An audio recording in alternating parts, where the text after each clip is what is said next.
What is going on, guys? This is Miasin. I hope you guys are doing great. This is going to be a pretty fantastic OCG report because I was not expecting people to adapt this quickly to Terminal World and actually finally understand that Infernoid is nice. Thank you guys for waking up. Jesus, it took forever. Anyways, this is going to be covering 219 top performing decks from 34 tournaments during the span of a week in a few countries. So 219 is actually something. When you look at the other breakdowns, it's always around that. This time, actually, it was only 180 in the last one. So this one was compact because it's only like a week, basically, and it was a lot of tournaments. And again, Japan, mainland China, Hong Kong, Singapore, and South Korea. So definitely a very respectable sample size. But before we go any further, I would really appreciate you if you could smash the like and subscribe button for me real quick. It really motivates me a lot to keep existing and making videos like these.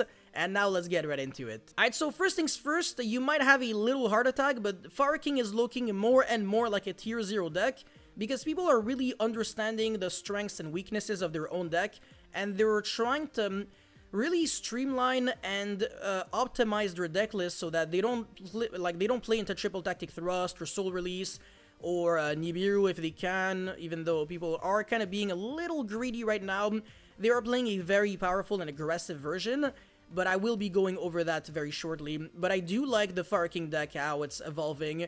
I really wonder if in the TCG people will be doing that, because at the moment people are playing a very almost control version with like 3 Arvata as the normal summon, and they're not really trying to do much. Like, a lot of people are cutting the Snake Eyes completely, which I can understand right now because the Snake Eyes are a little mid at the moment, at least in the Fire King deck right now, but they're about to become super broken once we get Phantom Nightmare. But yeah, Fire King, fantastic deck, and then second place is Rescue Ace, which I don't know, I don't even know how it's like that good, honestly. I understand how Rescue Ace, there's like somewhat of an appeal to it, but I actually think there are a lot of decks here that are actually much better than Rescue Ace.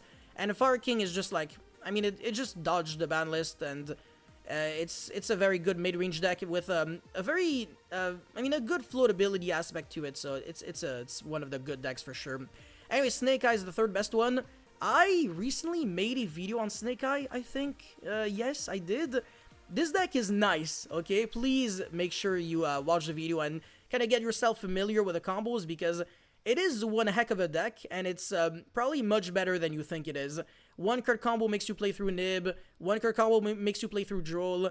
Yeah, you do a lot, actually, with this deck, and it can play like 20 hand traps, basically, if you want them to be hand traps, but obviously you can do a mix of hand traps and board breakers, or more gas, or whatever, because, again, the engine is just like a bunch of one-card combos and some potential extenders if you want to. So yeah, I like Snake Eye a lot, pure Snake Eye.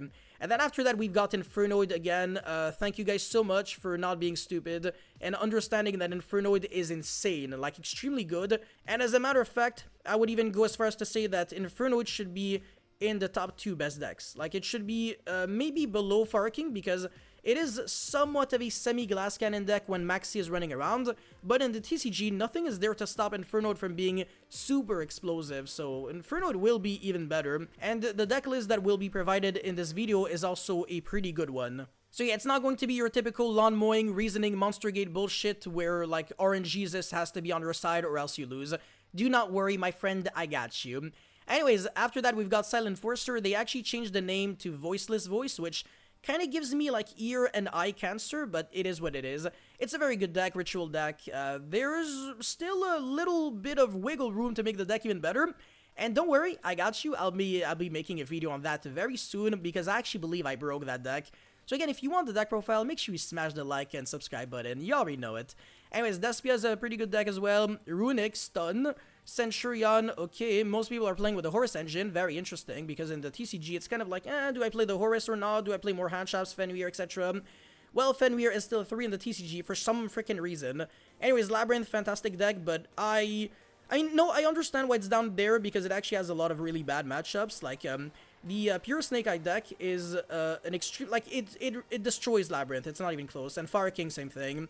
Labyrinth is just very bad against a bunch of decks that just play like the Runic engine or the Horus engine or the Snake Eye engine, really. That's the, yeah, because they summon Espilo Knight way too quickly. They just keep spamming level 1s, you go into Linkribo, you summon even more level 1s, and it becomes overwhelming very, very quickly. Anyways, purely great deck. They have the exact opposite hits as we do. Supreme King Magician, Salamangreat, Ice Barrier, another one of the very good Terminal World decks. The third best is Ritual Beast, and by third best, I mean second worst. No, I'm just kidding, third best.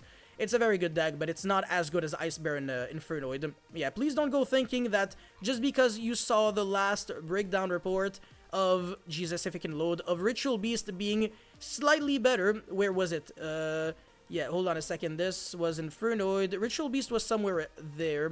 You know what? Actually, not even. It might have been the one before. But yeah, Ritual Beast is really not that great because it can lose to Evenly. It loses really bad to Nibiru. It loses to Duster, Lightning Storm. It doesn't really make Omni Negates unless you can hard make Ulti Gaia Paleo, which is not average. So yeah, you gotta draw the nuts. Anyways, we've got even more decks, but I'm not even sure if I should actually cover them, like Scareclaw, Dragonlink, Flunderies, Ritual Beast, Sun Avalon, Rika. You see, Ritual Beast only 2, and then Ice Bearer 4, and freaking Inferno 12. Yeah, okay, yeah. And then Lawn Mowing Raid Raptor, this also gives me cancer because this deck is completely broken and people are playing it completely wrong, like, bruv. But again, Maxi is a thing.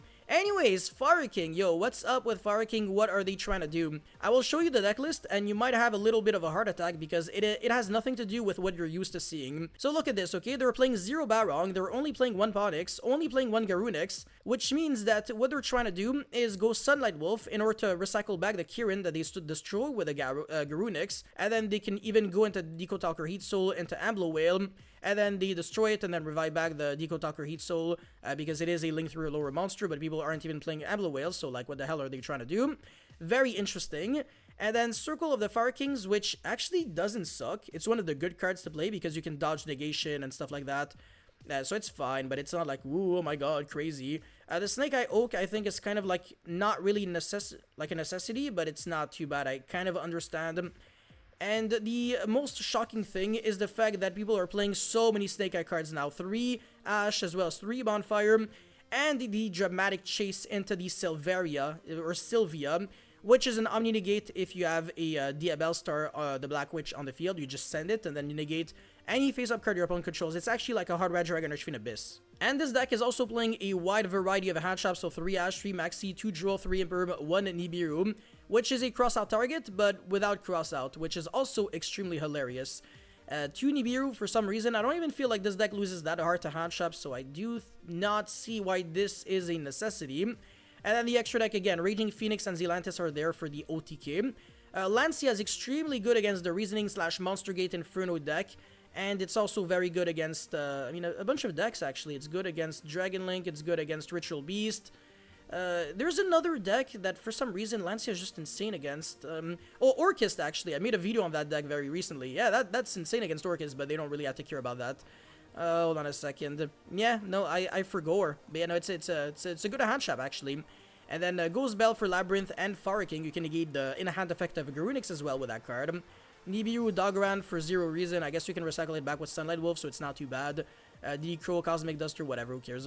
Alright, Rescue Ace, absolutely nothing interesting about that, outside of the fact that they were playing the Earth Golem at Ignister as a super poly target, so for that one you need a Cyrus monster and a Link monster. So IP Masquerena would always be the Cybers or the Link, and then you can either use another Cybers or another Link monster. So if your opponent is ending on like IP Masquerena and Salamand Great Sunlight Wolf, which is the typical average end board of Fire King, obviously with the Kirin in hand, the Ponix in hand, and the Garunix Engrave, then you can super poly away their 2 Link monsters. You summon the Earth Golem, and I think it has an effect that actually doesn't suck too much. I just want to double check. After this card is fusion summoned, you take no damage for the rest of the turn if nobody cares. This card attacks a monster that was special summoned from the extra deck. That's not gonna happen. When this card is destroyed by battle, you can target 1 Cybers monster in your grave except itself, special summon it. Okay, completely irrelevant, who cares? Basically, it's a boneless super poly target. There you go, that's all you need to know. Anyways, the extra deck is very standard for the most part. Appointer of the Red Lotus is a 3, and they're only choosing to play 1 with no thrust. I swear to God, some people are on a completely different level. Anyways, Pure Snake Eye. So this deck is also extremely good. You can play around your own summon limit if you want to play it, because the Snake Eyes can turn them off. You can play around your own anti-spell, because again, every continuous trap card, you can always just turn them off with the Snake Eyes. So yeah, this deck is actually very dangerous, even like post game 1. And people are not even gonna side the correct cards against you. And again, your deck is very consistent because 1 card gets you there. I mean, Diabellstar is a 1 card combo. Wanted, Bonfire, Ash, even Populous is a 1 card combo. Oak with any card that you can place on the field is a 1 card, well, 2 card combo. And yeah, that's pretty much it. And obviously you have like so many hand traps, like 3 Ash, 3 Maxi, 3 Joel, 2 Bell, 3 Imperm. That's 6, 9, 11, 14. Yeah, approximately a lot. And then we also have, as the last deck, my favorite, Infernoid. Again, an extremely good deck, and here it's mentioned that Artifact Lancia is not really good against the Snake Eye version, but it's really good against the Raising Monster Gate one, which is RNG's City. But yeah, this deck is also very similar to the deck that I showcased in my channel a bunch of times. The only difference is that this player obviously has the ability to play Lawn Mowing Next Door, which is only there in the OCG. In the TCG, this card is banned, and obviously the Horus Engine is here for the Zombie Vampire access, which is a very good idea. Apart from that, one Vanishment I find to be a little interesting because I really like this card. I want to physically hard draw it, so that if I get nibbed, I can still Void Vanishment, search the Void Feast, and pass turn there. It's not too bad. Everything else is almost identical to my deck list. I guess the Snake Eye Field Spell is interesting. But yeah, if you have any questions on this deck, just ask in the comment section because I'm very familiar with it, so I can probably answer. This deck is capable of fusion summoning Infernoid Evil the hard way with Proxy F Magician, because you are reviving back like one Infernoid and another Snake Eye monster off of the Flamberge, and you are getting access to the Decatron off of the Snake Eye 1-for-1. So you're always going to be able to do that with one single copy of Ash, which leads to 8 interruptions if I recall correctly. Not too bad, not too bad. This deck is extremely broken, honestly. The power level is just insane, and it's extremely consistent, and is the kind of deck that can actually break boards going second. And this player also talked about like his card choices in like an article right here that I translated in English, and it's actually very interesting. I learned a lot, and I also confirmed a few things that I already knew.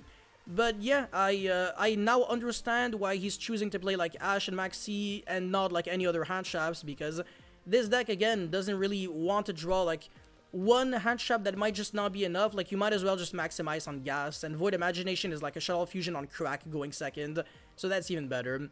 And Forbidden Droplet, of course, is kind of like better than any other hand trap. And in this deck, discarding cards is free because they do the same thing in the graveyard or in the hand. But yeah, oh, actually, sorry, I lied. The real final deck is Silent Enforcer. So I don't know why Artifact Lancia is there, but I guess it's a light fairy. I don't know if it's searchable though. Maybe yes, maybe no. I don't think it is though, yeah. Otherwise I would have kind of picked up on that. But yeah, the deck does have 6 1-card starters because of Novox and Divine of the Heralds, and then you've got 9 pre-prep-esque cards. So Silent Forcing Barrier, Saphira, as well as pre-prep. So all these cards, they're not 1-card starters, they do nothing on their own. They are very close to being able to make you play on their own. Like if you have any level 7 or higher light monster, then you've got yourself 3 interruptions, which would be the Seravis Omni-Negate, the Seravis main deck monster into the Seravis Ritual Monster, which is a Solemn Warning, and you would have the Trap card, which can pop up to 2 cards your opponent controls, which is actually not too bad. And this deck does have a very good follow-up because you already have your cards on the field that can start searching cards, recycling back cards. You've got basically an infinite grind game, which I do like quite a lot. The extra deck is just a bunch of Ultimate Slayer and Super Volley targets, and a few cards that you can actually summon, like the Dynamunda, SPLO Knight, Linkribo and Relinquished Anima, and Typhon. Everything else, like the Odd Eyes monsters, for example, you can summon them off of the Odd Eyes Pendulum Grab Dragon once it negates a spell effect, so keep that in mind. And again, very good deck at being able to play Anti-Spell, because it's a ritual deck that you only need to summon 2 monsters in order to play. So one, the ritual monster is one of them, the Skull Guardian, and the Novox is the second summon. That's all you need. And then, yet again, we've got Ghost Bell for Fire King and Labyrinth, as well as Droll and Logbird for combo decks in general, and it's also pretty good against Fire King. Ultimate Slayer is extremely good against Fusion and Synchro decks because Herald of Arclight is a great card to send, and Garura is very good as well, or Elder Entity Entis, or you could also play the Trap Brigade Link 5, and then off of that you send the Garura, so you still get rid of a Link monster and you draw a card. Not too bad, not too bad. But yeah, in conclusion, Terminal World is actually pretty big. People will probably start playing Infernoid even more very soon, and I would not be shocked to see Iceberry also do it very well, because that deck is the bomb. It's extremely good. You have to trust me on that one. I'm also making a... hold on a second. By the time you're watching this video, maybe the Iceberry video is already up, so...